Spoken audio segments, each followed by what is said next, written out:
Ang lulutuin po natin ngayon ay sinigang na pink salmon belly.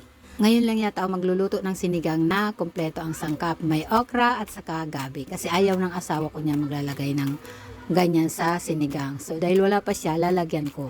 Tingnan ko mamaya kung may malasahan siyang iba. Igigisa lang muna natin ang sibuyas, bawang, luya at saka kamatis. Then ilagay na natin ang pink salmon belly.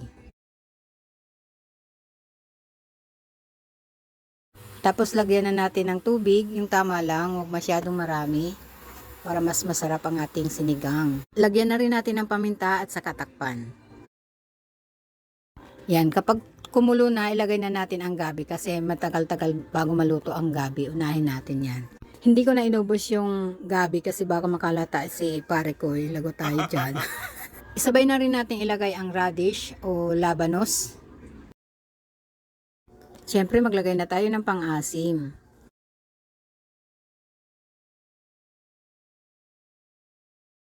Takpan uli natin at kapag kumulo na, ilagay na rin natin ang okra.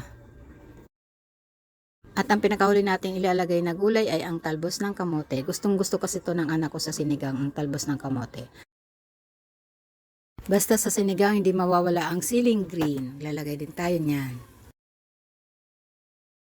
Titikman natin yan para malaman natin kung matabang pa at kulang pa sa asim.